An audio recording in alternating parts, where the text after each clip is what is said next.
What's up, everyone, and welcome to this week's episode of the Pit Therapy Podcast with me, Trevor, and Kyle. And we are joined finally by some very special guests. We have the boys from, oh my gosh, I'm going to butcher it off the start, Reviler, bros. Will Are you and having Randall. a stroke? Are you okay? My heart's Do we need to call my heart's dying racing, on camera? guys. No, man. At least you didn't call us Reviler. Reviler. Like everybody We got else. Reviler with us? No, we got Reviler with us. I'm excited, man. We've been talking about this for a couple of months now. We tried to get you guys back in July, and Will just happens to be a world traveler, and he was exploring Iceland at the time. So I'm glad that you guys stuck around and decided to hop on with us. But No, how are you guys doing? Yes. Thank you so much for having us, and really appreciate you guys and the support and love that you've showed us on Instagram and on the podcast. So thank you so much for having us. Yeah, Oh, of course. For sure.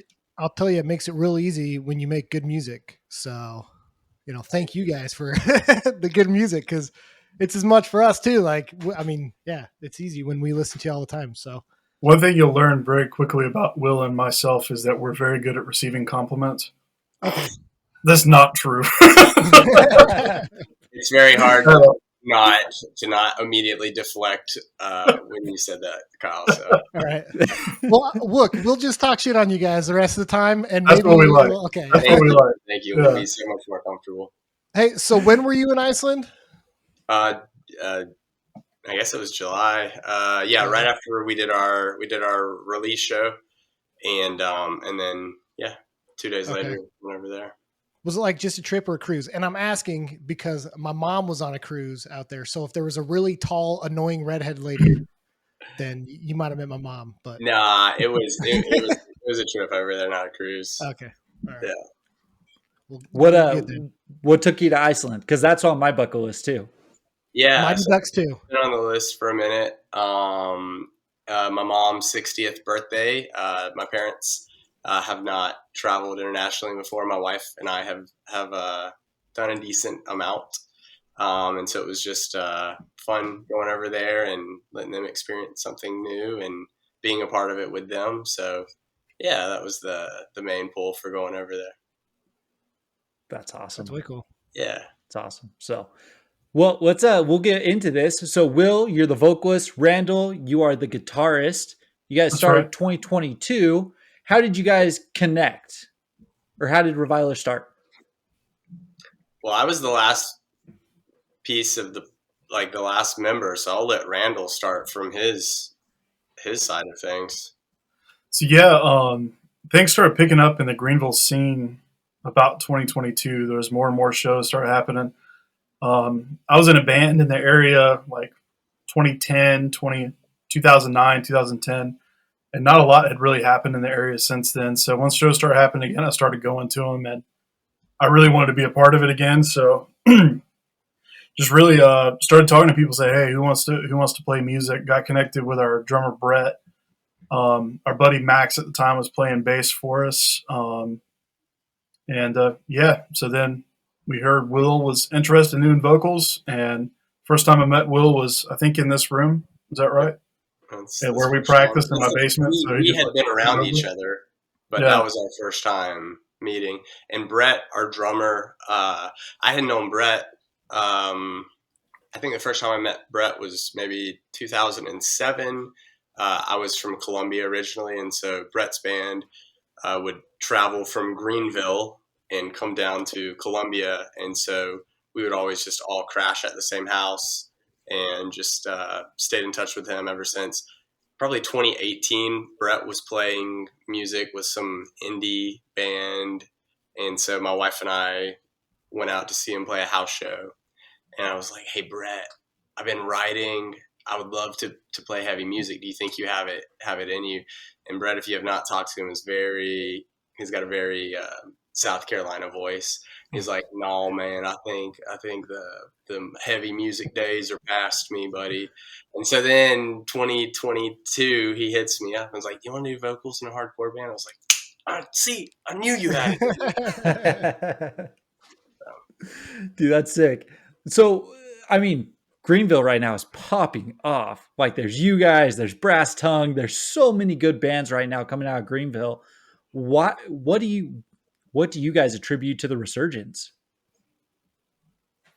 So, I mean, the first, like, I think the catalyst to everything kicking off was coming out of COVID, coming out of lockdown. So everyone was hungry to just like eat up live music, in my opinion. Like, I did not think the last show that I was going to go to was a folk punk slash grindcore slash ridiculous show in the back of a bar. Like that is not, I was like, all right, this is the last one for 2 years.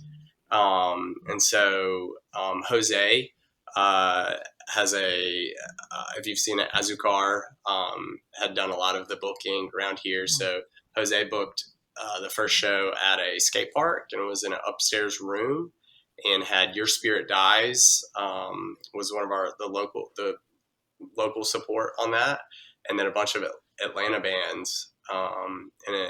That I believe, and Randall, correct me if I'm wrong, at least in our small world, that was a huge thing to kick it off. So a bunch of factors like that all married together.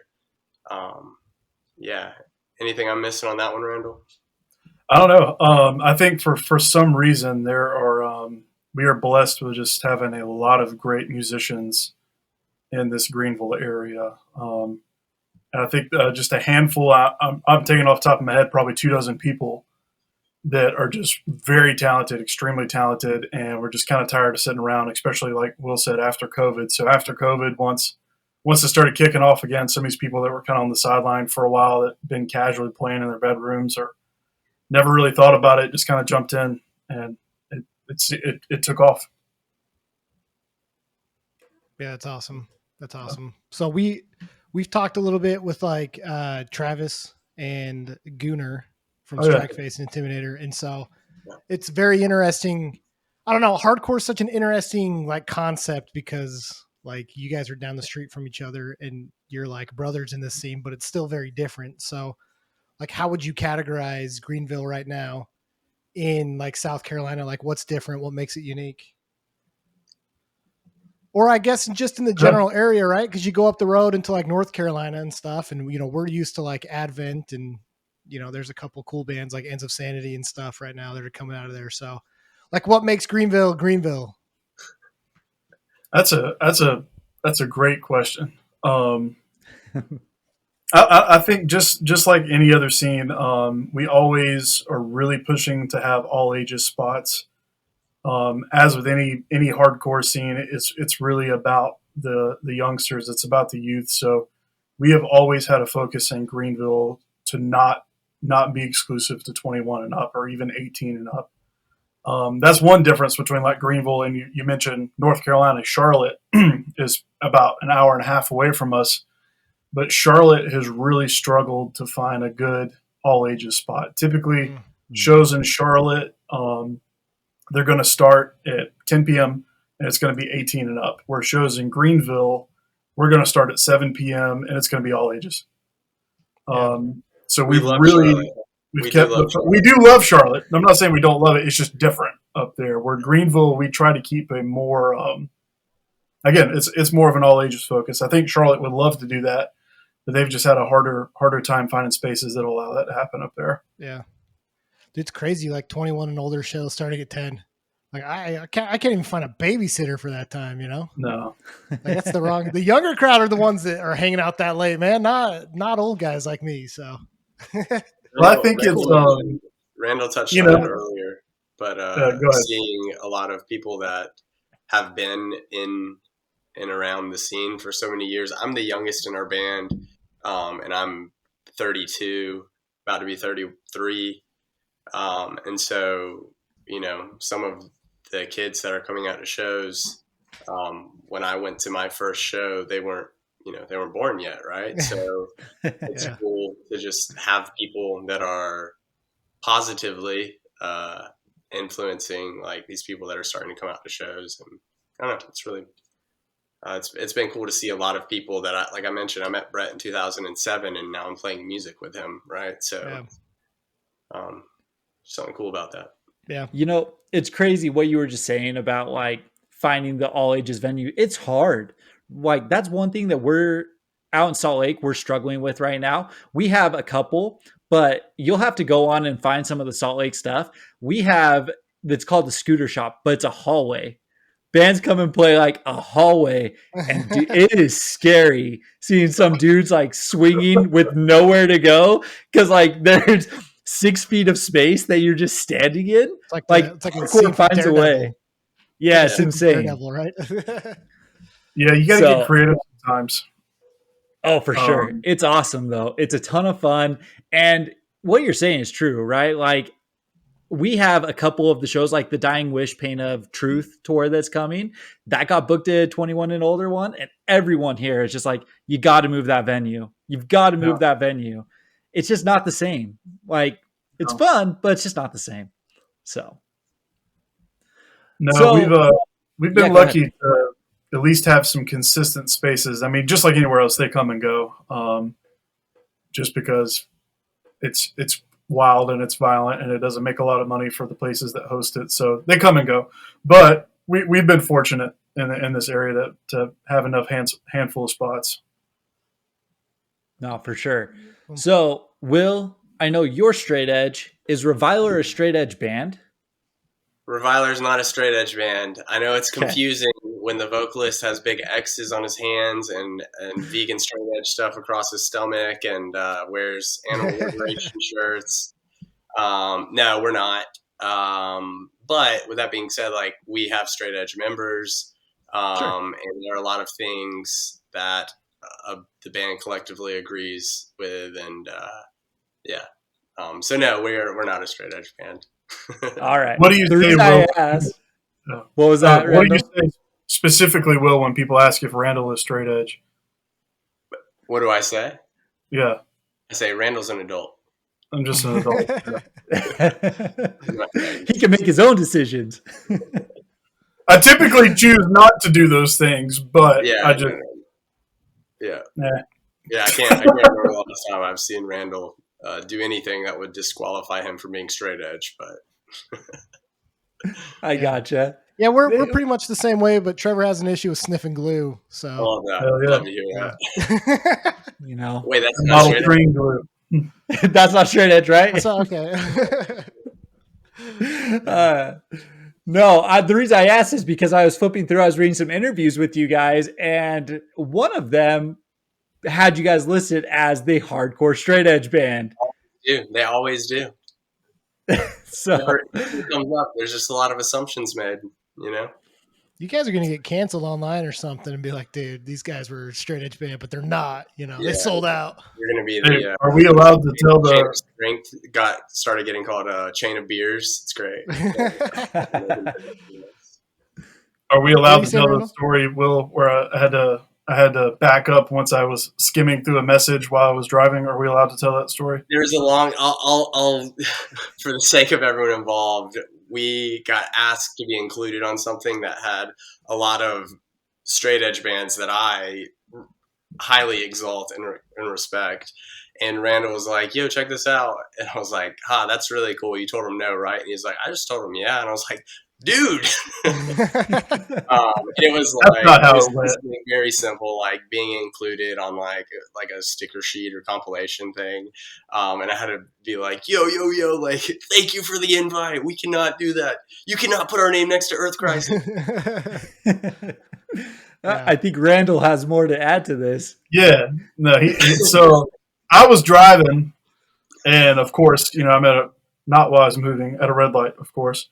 Somebody sent us a DM. They were like, hey, we want to do this stuff. And I skimmed it. I read giveaways, big festival, want to put some of your stickers in a bag, and listed a bunch of bands. I was like, yeah, sweet, sure, why not?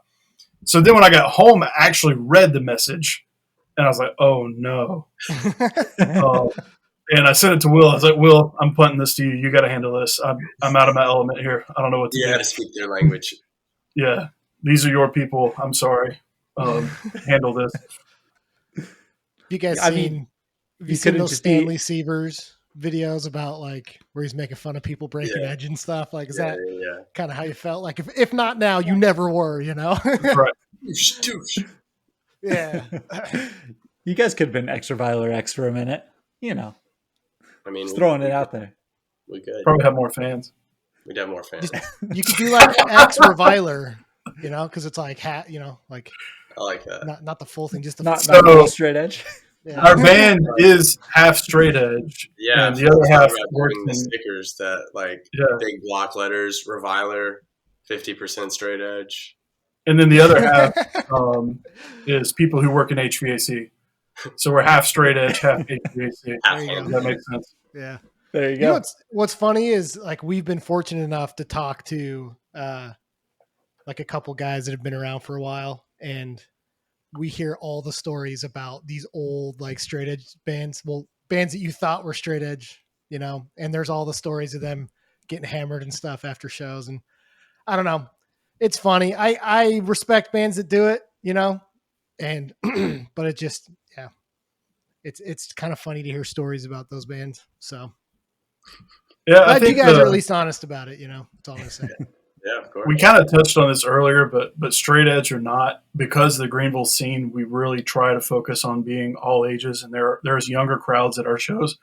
We really do try to focus on being a good influence, whether that's not getting hammered at the show, whether that's watching all the bands play, helping load, unload, just being a part, not just sneaking out behind the venue and smoking and tagging. And we really just try to be a good influence, straight edge or not. I mean, Good for like, you guys. scenes need that. Like, scenes will only grow and thrive with that influence in it. Like, we have it here in Salt Lake. It was kind of the same thing. We went through a little bit of a lull, and then probably roughly the same time, 21, 22, after all the COVID stuff died down, they just popped off. And there's a couple of just the old timers who have just stuck around, kind of showing the younger generations how they're going. There's a couple like bands coming out who have like younger members with the older members right now. Like, it's really cool. It's a cool dynamic. It's a cool way to see the scene continue to grow and thrive. So, no, that's great. We're all parents in the band, and so I'm like, yo, in 4 years, my oldest daughter, if she wants to come to these things, she is going to be the same age as these people that are in a room watching me jump around and hit my head with a microphone. Like, it's I don't know, it puts it into perspective when you're like, oh wow, that is, and you know, my kids enjoy, like, they know how to talk to our TV, and they're like, Reviler, and they'll like make the videos pop up. That's awesome. Yeah, my son that's practices great. stage diving over the couch in our living room, so he's getting there. You know, he like tells his music teacher at school. He's in elementary school, but he tells his music teacher about some of the bands. Like, he listens to Mind Force like all the time with me, and he like tells his music teacher, "Hey, have you ever heard Mind Force?" And I was like, "Dude, you're gonna get me in trouble." Love it. Mind Force is a good one though. That's a good, you know, they write love songs. Exactly. It's about strength of mind, right? It's positive. It's good stuff. You know, I think he's an elementary school teacher too, isn't he? Who? What? Mind Force vocalist? Yeah, the guy from Mind Force. Yeah, He's a teacher. I don't know what. I think he teaches a little older though. it's cool though. He's an educator, so He's an educator. You know? there we go. So, how did that tour back west come about? Because you guys just did a run. Was it just to play that festival in Portland, right? Yes, we played that fest in Portland, and then tag dates on before and after it. We played a show. I had a online friendship with a guy named Alex, who is the vocalist of a band called Kaizo. Really cool metalcore band. Love them. They're based out of Seattle. They played with some of our friends in Circle Back as well, so another South Carolina band. And then we had talked about it for a minute, like, because after that little show, me and Alex, just with the power of the internet, you know, we talk all the time. And we talked about it and wanted to put something together, and we kept talking about it. We threw around a couple iterations where it was 2 weeks of shows. We talked about 1 week of show. We talked about, kept going round and round about it. And then between everyone's PTO, everyone's work, everyone's family life, we finally got that locked in. And yeah, the Portland Fest was sick. Really thankful for that opportunity. Chip put that one together. Randall, do you remember how many bands? Was it 28? I have no idea. It was a lot though, and it This is an ran insane like amount of bands, 2 stages, pumped it out. Show's done before 10 p.m. Wow. So well run. Just really, really cool. So many people moshing from band 1 to the final band, and it was really cool. Yeah, we asked her. Oh, sorry. We asked our friends and laid out if they want to go with us. Another great band from Greenville. They went out there with us. We had a blast. Those guys are nuts to be around there. They're rascals, but no, we had a great time out there with them.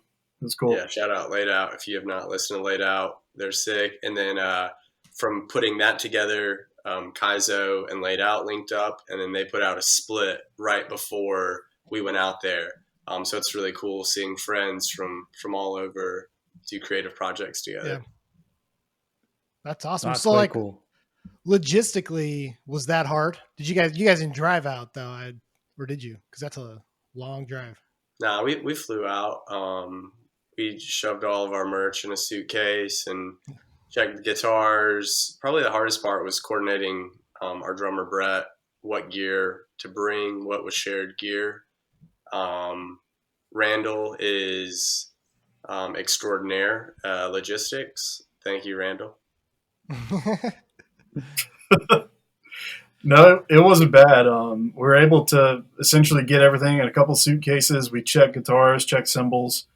I got a new amp. Shout out Black Star Amps, who was kind enough to give me an amp that's very small, fit in a suitcase.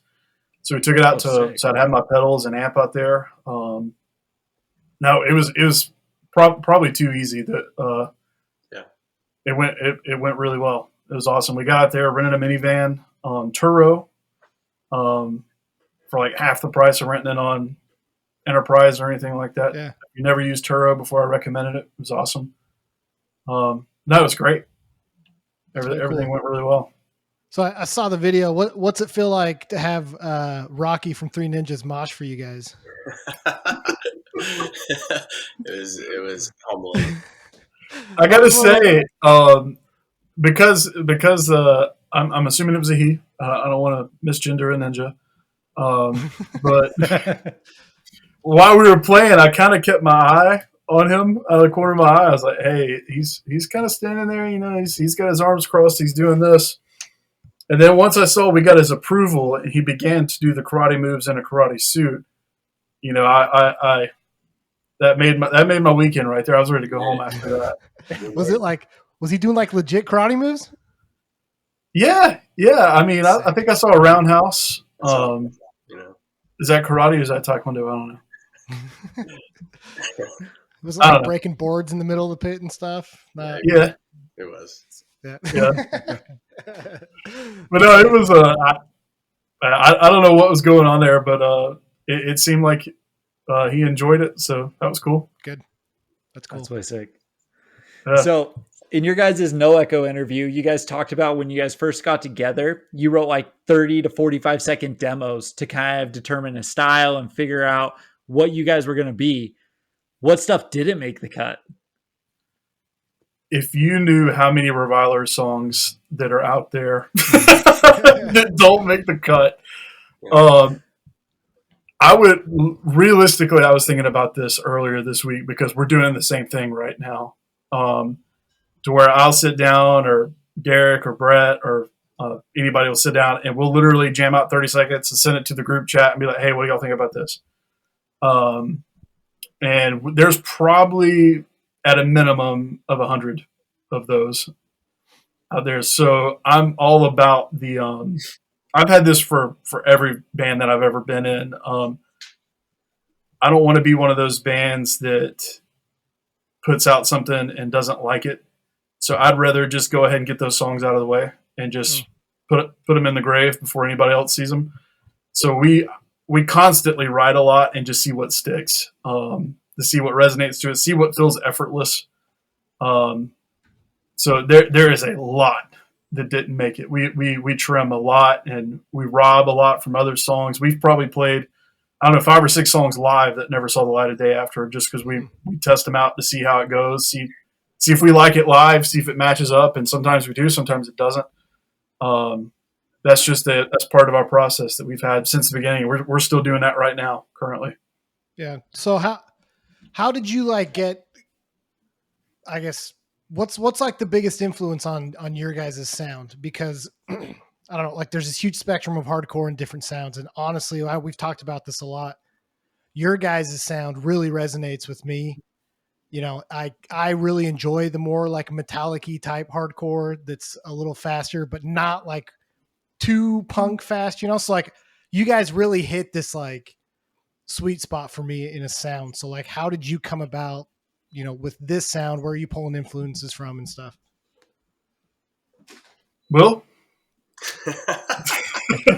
Well, I mean, it does apply to both because I mean, you know, like musically, it's that way too. But like Will, your scream as well.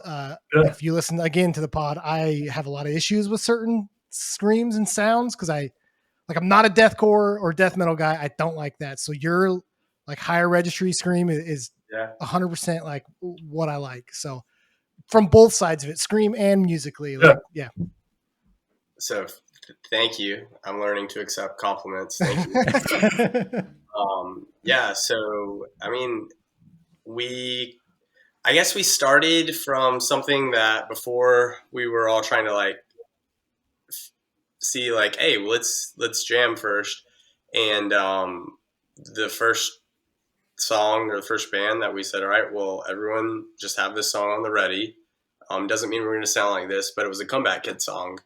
And so we kind of started from there. And I was like, well, I can't emulate this cadence. I can't do this. And we're like, it doesn't matter. It's just something to go off of. I like a lot of like stuff that I'm listening to is going to be more of a straightforward hardcore sound. Stuff that Randall gravitates toward is going to be more of like a metalcore, metallic. And our bass player Derek, it like plays in Slug Crust, and they're more of a grindy, false grind kind of like that. And so he's also bringing a different viewpoint to it. So I don't know, Randall, anything to add to that? I know we kind of try and all throw the ideas in there. I contribute so minimally compared to everyone else, though. So my thought process a lot of times is I want to keep the energy and structure typically of more of a straightforward hardcore band.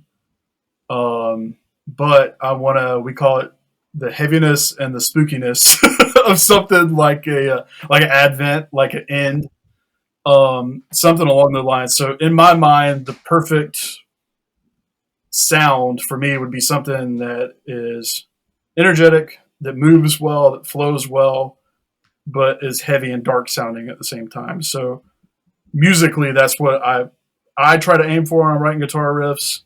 Brett, our drummer, I think we're very similar in the mindset when you think about that. And then Derek's complementing that as well with kind of his grind stuff that he comes from.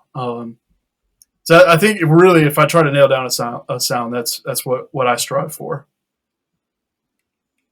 So hearing you say that you're kind of going towards that like dark sounding, a little bit more heavy kind of feel and stuff like that, like Will, does that impact how you choose to write your lyrics, or would you write the same lyrics even if it was more fast, upbeat, like a Comeback Kid or something like that? Like, what are you pulling from lyrically to kind of complement more or less what you guys have going on?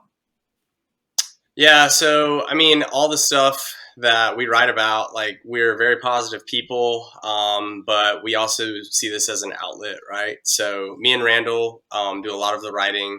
Randall will say, "Hey, I had this is something that popped in." He'll send me some scratch lyrics. I'll send Randall this and I'll say, hey, I have these ideas and these just like brackets of general idea. Help me make this sound like I'm not a caveman.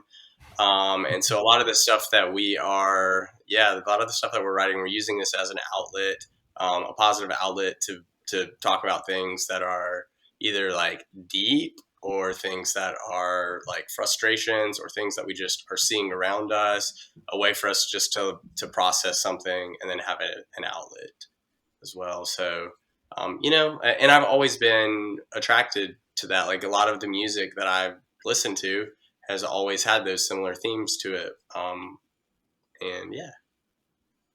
I gotcha. I think for me, I get tired of every hardcore band and their lyrics are, you've got something bad to say about to me, say it to my face.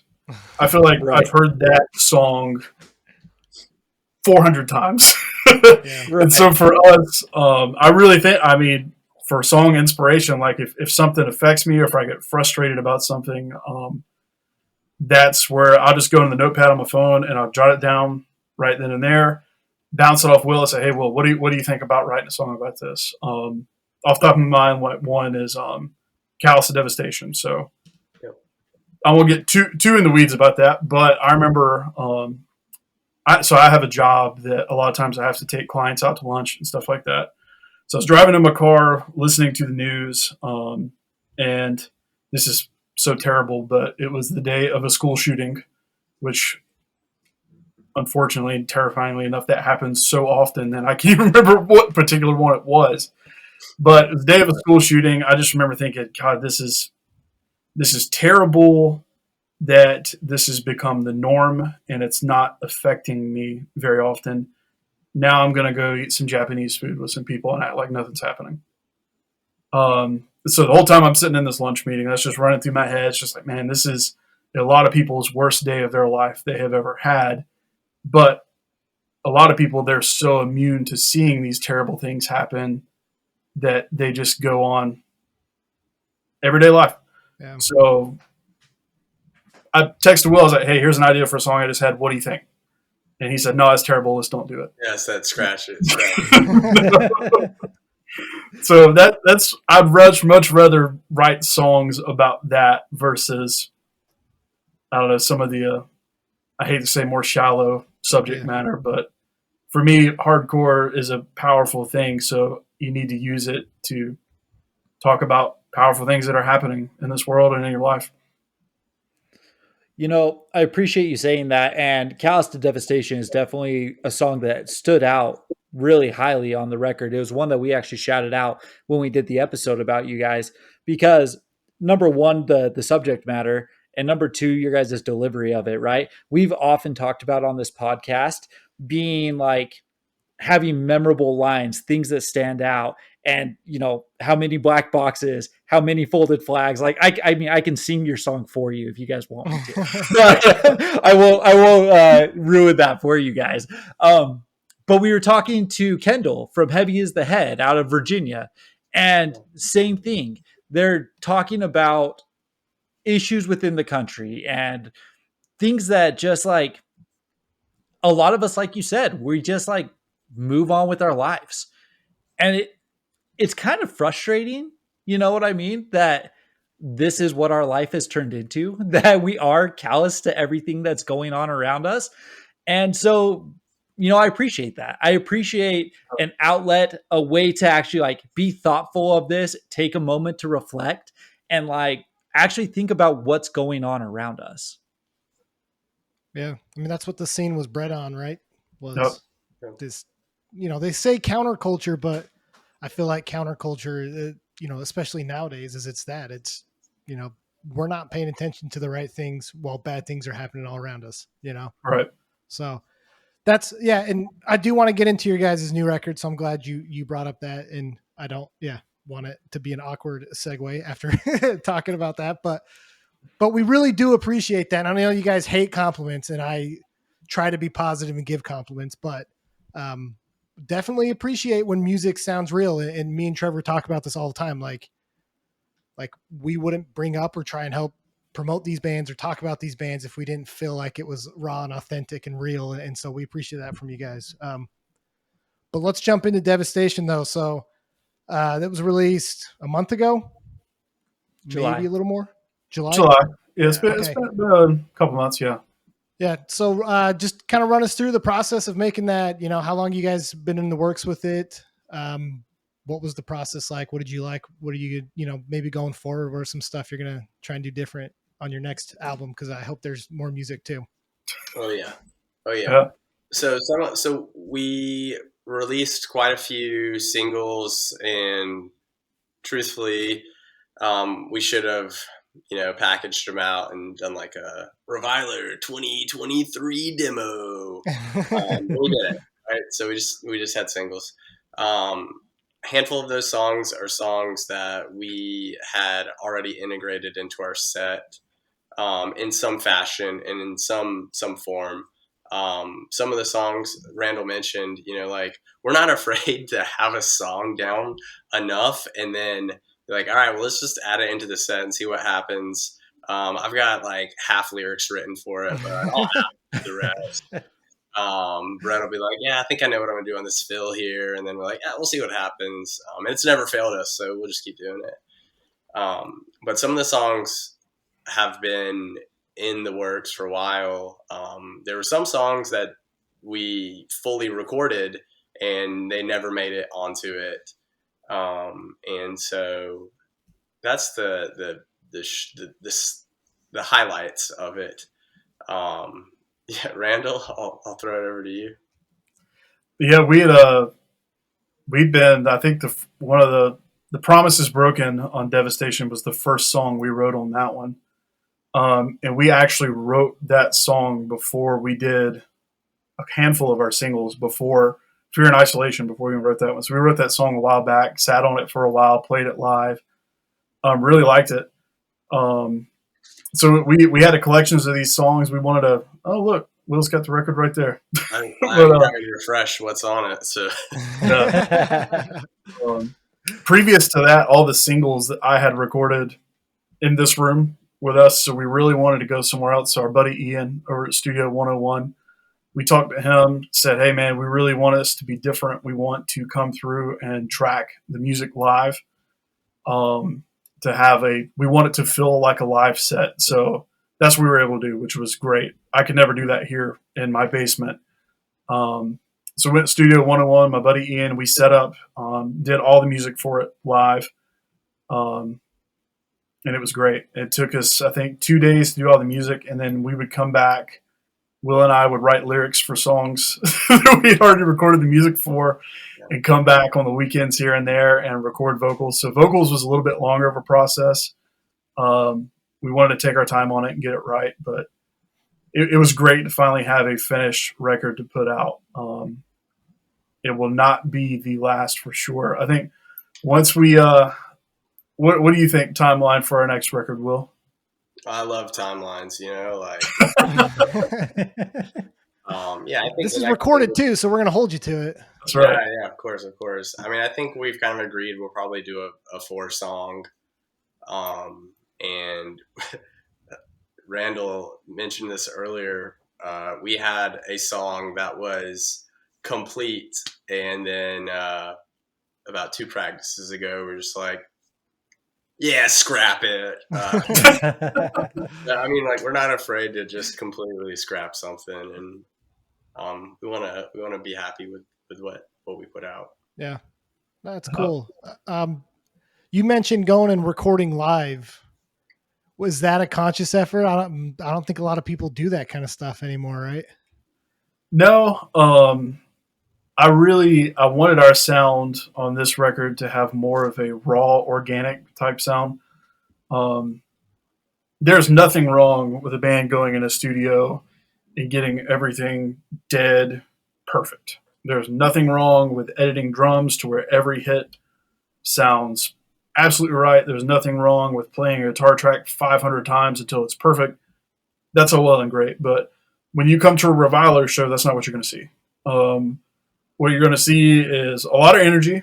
It may not be perfect. I don't care what band you see live. It's not going to be perfect, but we wanted to try and capture in a recording what it sounds like when you go to a Reviler show. So it was very, very on purpose, very conscientious of us to do it in a live style. I wanted to be playing guitar next to the drum set when we were recording. So there's actually parts on our record that you can hear the drums through the pickups in the guitar. Like the beginning of Compromise, where it's just bass and drums. You can hear these weird ping sounds. It sounds like I'm hitting the guitar with a drumstick. That's just because I was standing next to the drum set. And when he's hitting the snare, you can hear the snare through the guitar pickup, which is what you would hear live if you saw us live. So I really wanted that organic sound. I say we as a band talked about it. We really wanted that organic sound to come through on the record. It's just different because I feel like a lot of these new hardcore records you listen to, or new metalcore records you listen to, they sound like a computer. Mm-hmm. They sound perfect, which is great, but it feels kind of dead and sterile to me, and we wanted to get away from that. I mean, I appreciate you saying that as well, because that's something that we've talked a lot about. Is we grew up in the Rise record era, right? We grew up on Joey Sturgis, and everything Joey does it's awesome, but it's exactly what you're saying, right? It's everything's on time, everything's clean, everything's digitized, and you don't get a lot of these raw records anymore. It's a reason we still go back and listen to early 2000 records. There's something different about it. And the sound that you get, the energy you guys put out, like that's great. We've always, I hate talking crap on bands, but like Falling in Reverse canceling shows because they lose a laptop, like what is that? So it's awesome to hear that there's people who like still care about that and want that sound, because we, like us personally, we really like that sound. So kudos to you guys. I went to Seosin like a month ago, and one of the bands that opened for him, I'm not entirely convinced that their guitar player was actually playing. Right. So, and that bugs me because it's like, it shouldn't sound perfect when you see him. Because if it sounds perfect, then you're probably not playing. And, I'd rather go see like Ed Sheeran or something. Well, he actually plays though, so that's a bad example. But I'd rather go see something like that, right? That is in a big stadium that sounds incredible, So one of my favorite records all time is Norma Jean, Oh God, the Aftermath. Oh yeah. And that record sounds like trash. But it's raw. You can tell like they did not sit down and edit everything with that. Like just great musicians playing the record, ton of energy. Their later stuff sounded, super polished, which is fine, but it kind of lost interest for me. But that record right there, like it sounds like Norma Jean live back in 2004 or 5, whenever that record came out. So I specifically told the engineer, I was like, this is the feeling I want to go for. Not necessarily the sound. I want it to sound like Reviler, but I like this raw type. Like the mix. Feeling. Yes. Yeah. I gotcha. Cool. Yeah. That's awesome. So 2-part question here. Number 1, how's the reception been for Devastation? You guys can answer that. But number 2, and this is going to be a long-winded question, but one of my favorite things that you guys did with the Devastation release show was the physical tickets. And number 1, who came up with that? And what do you guys think about the physical medium in today's scene? I freaking love that. Like when you guys were posting about that on social media, I'm like, I miss that. I want one of those tickets because that's awesome. It's a cool, I was there moment in history kind of thing. All right. Ask questions again. Reception. Number 1, how was the reception? How was your CD release show and stuff? And number 2, the physical mediums in today's digitized world, right? Because everything's about social media and stuff. So why doing the physical medium stuff? You want me to hit reception, and then Randall, you talk about the tickets and that stuff? Sure. Cool. And you can add on anything. So reception was very positive. Again, I'm very thankful for a local scene that shows so much support. They support by coming out to shows, but they also will share stuff on social media. So shout out to everyone that ever does that. It is 100% noticed, and we do not take that for granted. Our release show, we had butterflies leading up to it. We played in a community center with a wooden stage, and it is a big, big room. And so there was a chance that room was going to feel empty. And very thankful for kids packing the room out, moshing to every band. We had 6 bands, Randall. Yeah, that's right. Yeah. Final Thread opened us off. Realm of None. Razortail. Yep, Laid Out. Delta Hate was supposed to be on that show, but they got COVID and chickened out. Yeah. Oh. No. Mean Jesus. If I didn't say Mean Jesus. Mean Jesus, yeah. Yeah, Mean Jesus. And then us. And Brass Tongue. Yeah, Brass Tongue and then us. Oh. So just very, very thankful for that. And very thankful for kids grabbing the mic for songs that came out the day before. Blows my mind every single time. Anytime we play a show and anytime someone takes the mic or there's big pylons, I love big pylons. Makes me feel it's hard to even explain that, how good it makes me feel. And I love big pylons. I love stage dives. So to see so much of that, especially at the release show, was awesome. I think for any band, by the time you actually have a record that has been released, you grow very complacent to those songs, or at least used to them. Because I know by the time Devastation came out, we had already had it done for the songs done for probably 5 or 6 months. So we had already listened to them a ton. We were already used to it. It was kind of old news to us. And for me, it's been fun to see people's reaction hearing those songs for the first time. Just like we heard them for the first time, when we wrote them for the first time, recorded them for the first time. We were very excited. They sounded awesome. Still do sound awesome. But seeing people's reaction to it, seeing the reception it's getting, we sold out of the records at the show, which we weren't planning on, which was a huge surprise, which was great to do. But it's good because you get those thoughts in the back of your head, okay, we've been sitting on these songs 6 months. Are they good? Are they, is this a good record? I don't know. Me and Will, I feel like we fight those same kind of thoughts in our head very often. So we're like, maybe we just shouldn't put it out. Let's just cancel the release show. I don't know if we go that far. How much do we lose? Yeah, but no, it's been great to get to hear people say very nice things about it, and to see it pop up on playlists, to see it doing well on the digital side, and then to see the physical sales doing well of it too. It's been very rewarding and gratifying, especially when 2-3 weeks before you start to get those negative thoughts where, oh my God, our new stuff we're writing is so much better. This is crap, and it still holds up pretty good. Yeah, for nice. sure. So who came up with the physical tickets? So that was a random idea that I had driving, because I was thinking I missed it, like you said, I missed when you used to go to concerts, and you would have something to hold when you left it, even if you didn't buy a shirt, if you didn't buy a whatever, because I think people, back in the day when you go to a concert, you would keep the ticket stubs a lot longer than you would keep the koozie or the shirt that you bought or the poster. I don't know what happened to all the band shirts I've ever bought, but my wife and I we both keep things. So we have a lot of ticket stubs from movies or the first dates we went to, stuff like that, concerts that we saw together. So I wanted to give people something, just small as a ticket stub from going to it. And they were like, what if we only did this? Like you had to go to a record store and buy this ticket stub.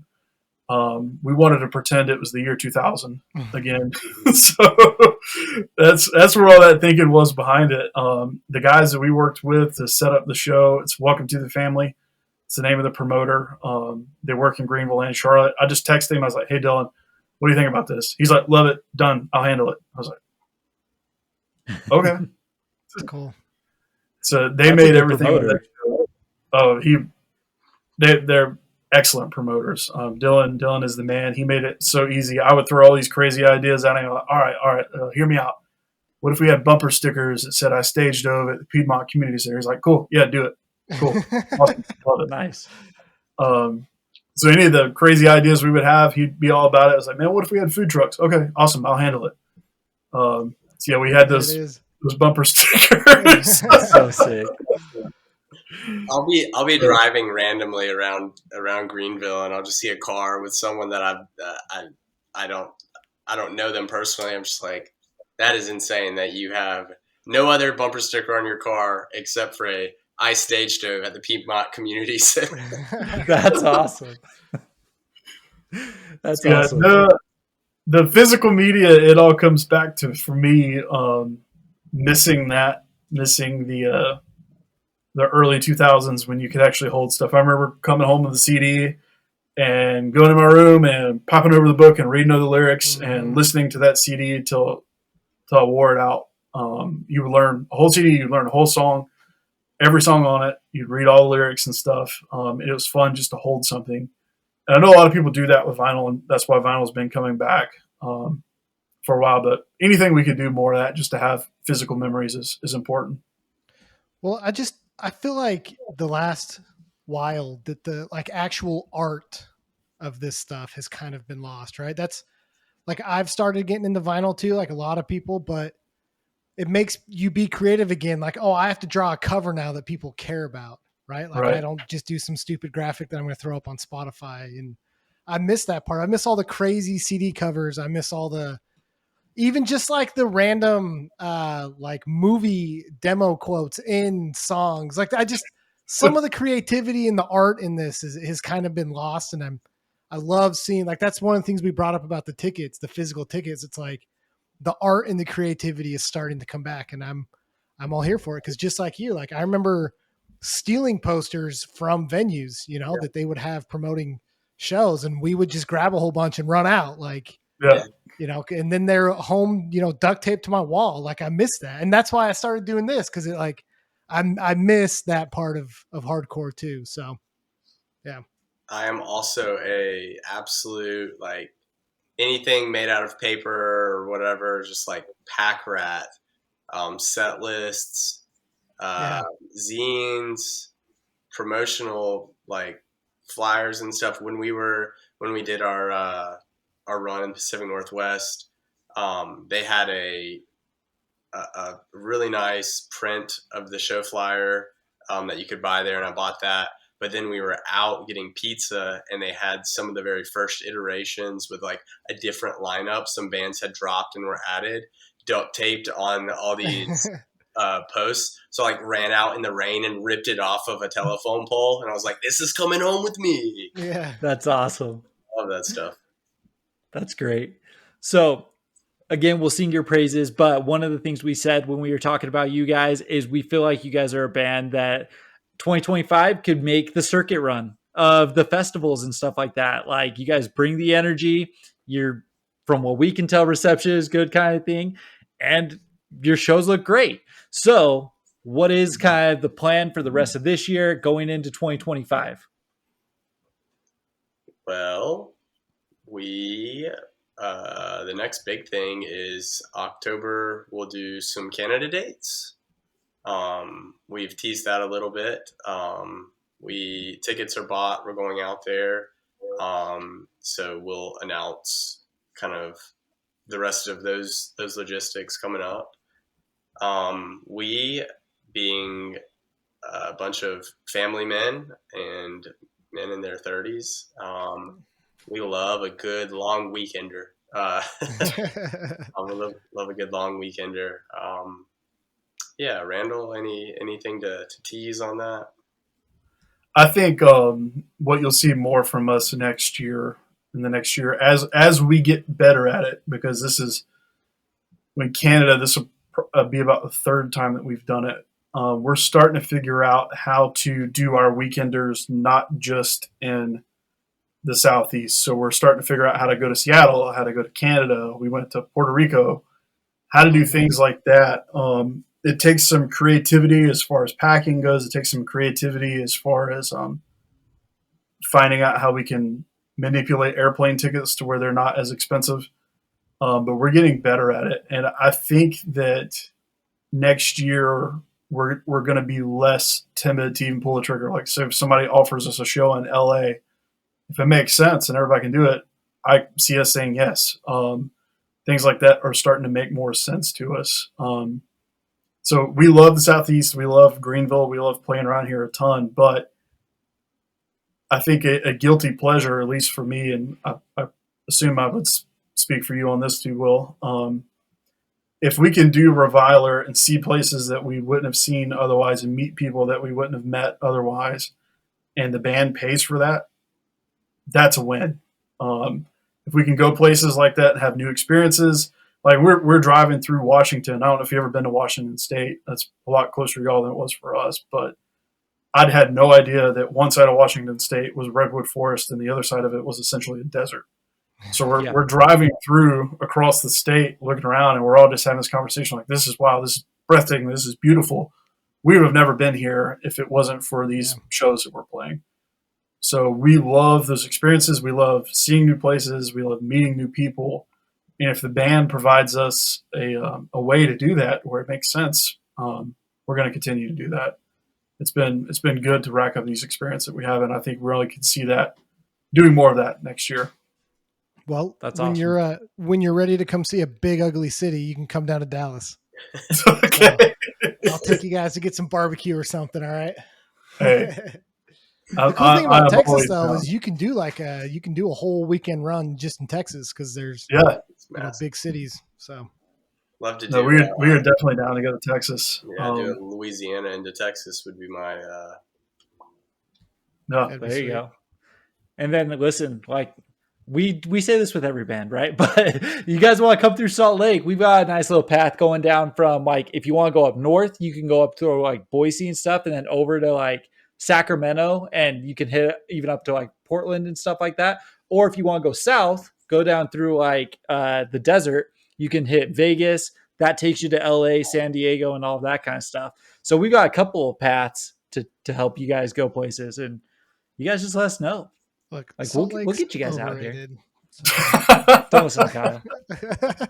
Yeah, Salt Lake has all those Mormon straight edge kids. I would love to come to Salt Lake. Brother, you will fit right in over here. So, but Texas has that good beef barbecue.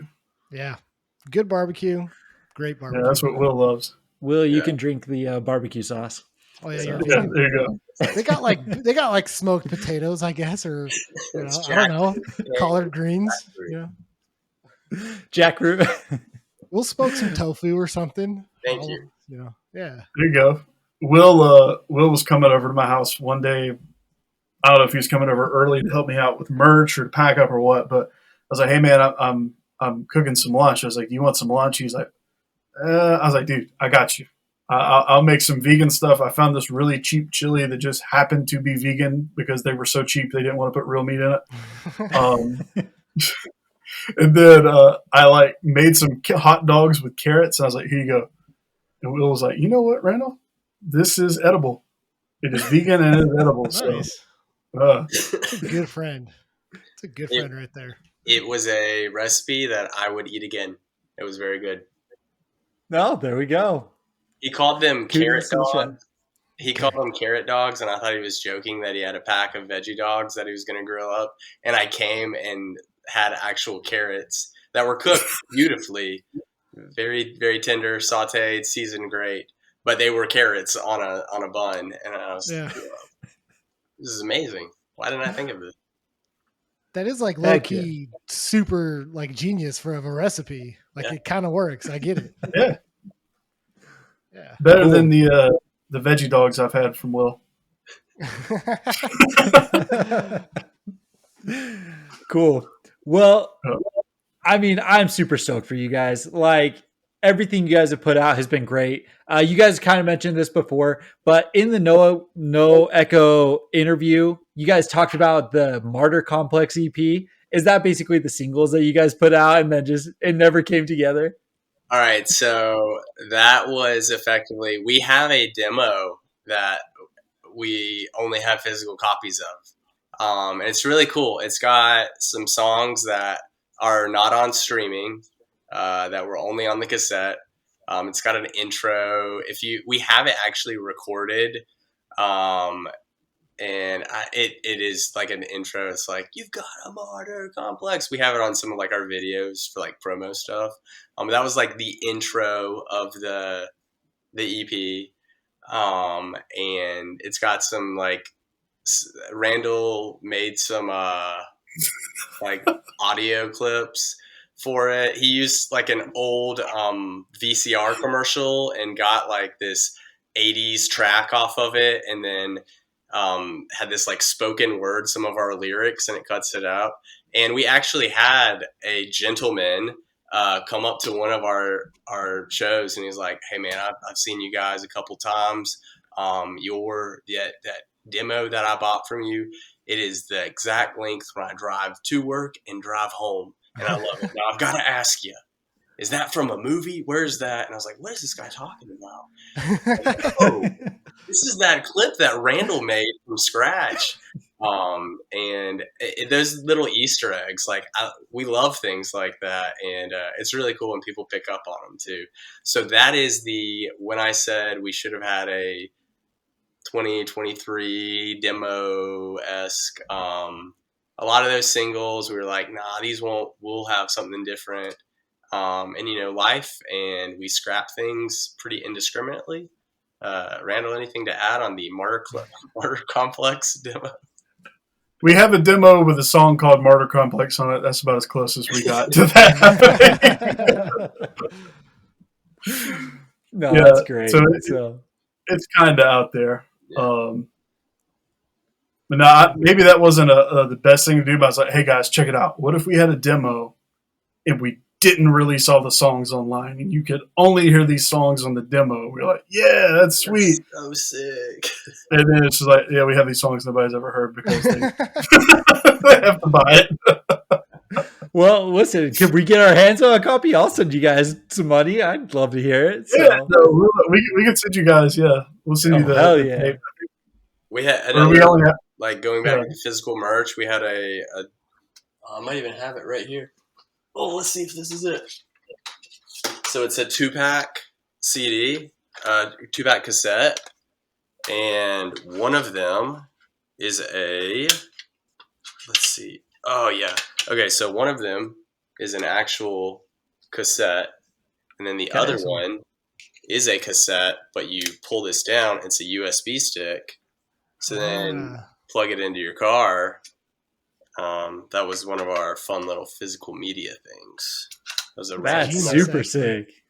Another Randall. Because I had a car that didn't have a CD player and didn't have a tape player or cassette player. It had USB ports. I was like, why don't we just get little thumb drives? Oh my God, I found these thumb drives that look like cassettes. That's where that came from.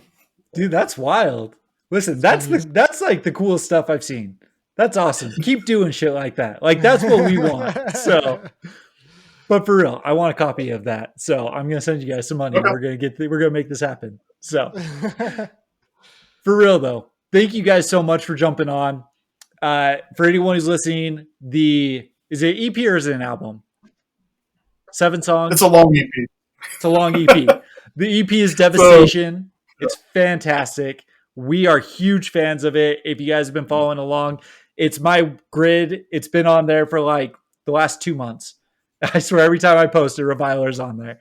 So we're huge fans, and can't wait until you guys make the Salt Lake run because Dallas sucks. So anything else from you, Kyle? Nah, man, I'm good. This was fun. Thank you guys. Glad we finally made it happen. Yeah, thank you. Thanks for having us. Thank you so much for having us. Would be remiss if I didn't just plug a couple of other Southeast bands that are doing really cool stuff. Absolutely. Yeah, please do.